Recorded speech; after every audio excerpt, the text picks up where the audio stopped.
আসসালামু আলাইকুম বন্ধুরা, আশা করি আপনারা সবাই ভালো আছেন।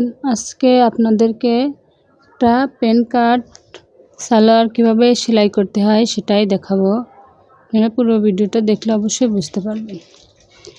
প্যান কার্ডের দু পার্ট কাপড়টা আমরা এভাবে দু পার্ট জয়েন করার পর আমরা হাইটা একসাথে সেলাই দিয়ে নেব।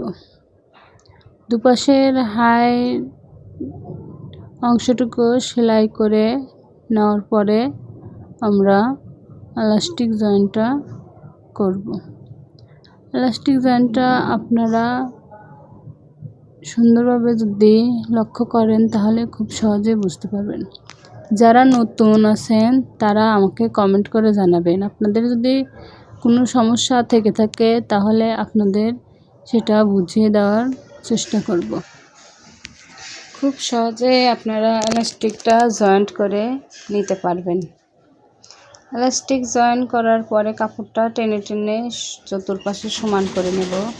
তারপরে ইলাস্টিকের উপরে দুটো পাশাপাশি সেলাই দিয়ে দেব।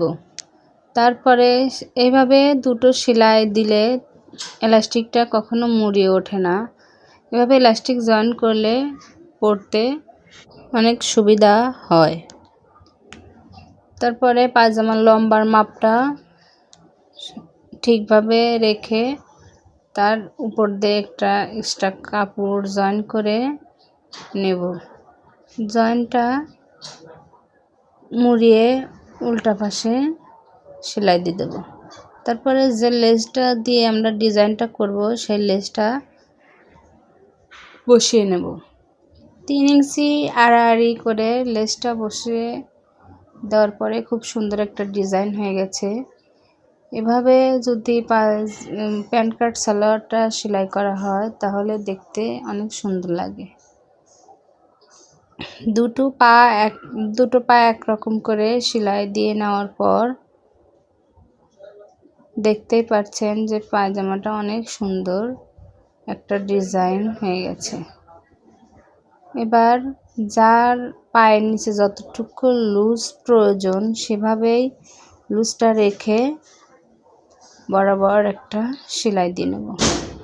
সেলাইটা ডাবল দিলে পারে ভালো হয়, কারণ পায়জামাতে আড়াআড়ি সেলাই একটা হলে অনেক সমস্যা দেখা দেয়, মাঝে মধ্যে সেলাইগুলো ফেটে যায়। এজন্য ডাবল সেলাই দেওয়াটা অতি প্রয়োজনীয়। আপনাদের যদি আমার ভিডিওটা ভালো লাগে আমার চ্যানেলটাকে সাবস্ক্রাইব করে পাশে থাকবেন এবং কমেন্ট করে জানাবেন যে সালোয়ারটা কেমন হয়েছে।